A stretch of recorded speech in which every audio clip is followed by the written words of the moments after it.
Well, one day, a woman came in with a diamond ring and put it in Dorothy's hand and walked off. Dorothy kept it for, I don't think she kept it more than a day. And she gave it to an old lady who came in often to eat. And she just gave it to her, and that was that. Afterwards, we're sitting around, and someone asked Dorothy, "Why did you do that?"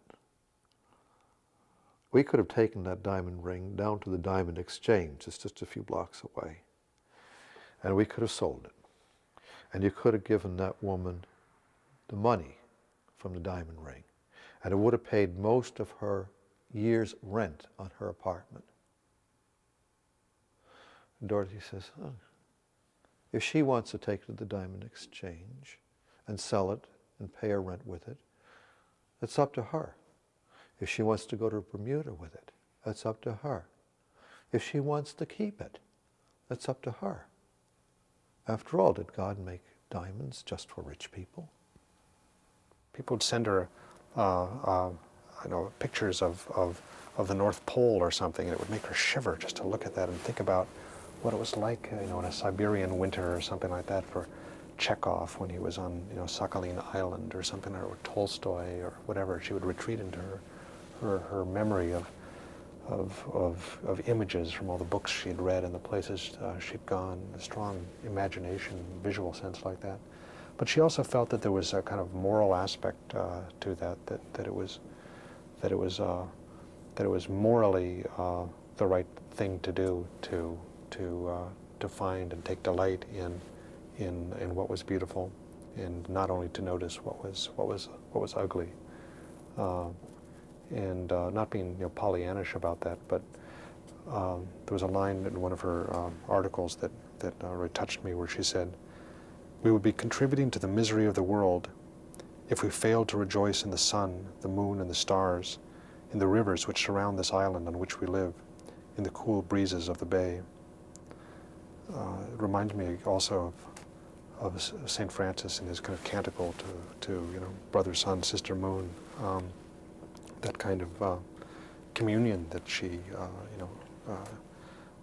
communion with God that she lived out in the midst of other people or in nature or whatever. Dorothy was sitting in a corner, that corner,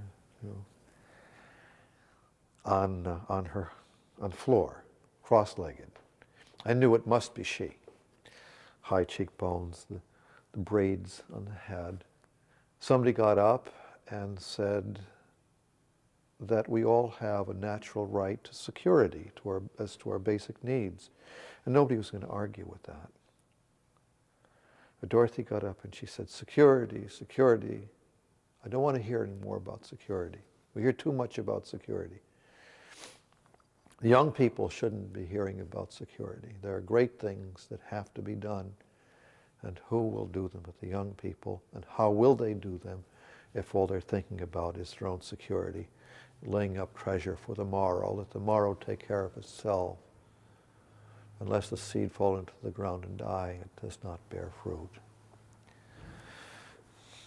She had me. And Dorothy did change the church, because when the bishops of the United States prepared a pastoral letter on peace, the challenge of peace, they mentioned Dorothy Day, along with Francis of Assisi, as apostles of nonviolence and of people that we could use as models.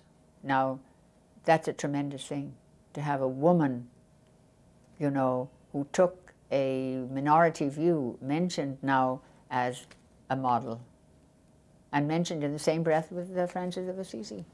The deep lessons that I picked up from Dorothy's life and spirituality was that our salvation is our vocation, whatever you want to talk about, doesn't necessarily come about in big dramatic moments, but is made up of little small steps, footsteps, loaves and fishes, small gestures, repeated faithfully and repeatedly until they become, as Flannery O'Connor would say, the habit of our being.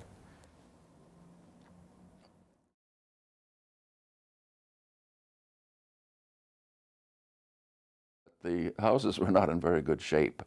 I can remember sleeping in one room and the cheerful sound of rats running back and forth on the tin ceiling above me had an almost festive sound. But the bed bugs were not so festive. And I just could not get them out of my cot, which was a metal cot. I finally had to take the cot up to the roof and go at it with a blowtorch. And the acrid smell of bed bugs, roasted bed bugs, is, is something that has stayed in my nostrils all these years. She was addicted to coffee, and that was terrific because she used to kind of half humorously reproach herself. She couldn't be without her coffee, and she took instant, you know, that powder stuff with her wherever she went. I think she probably just dipped into it when she couldn't get hot water and just took some of it.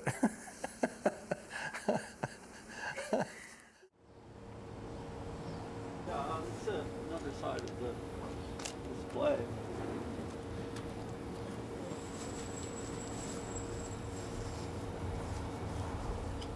Claudia, you're in the shot. I'm sorry. Just go, just keep going.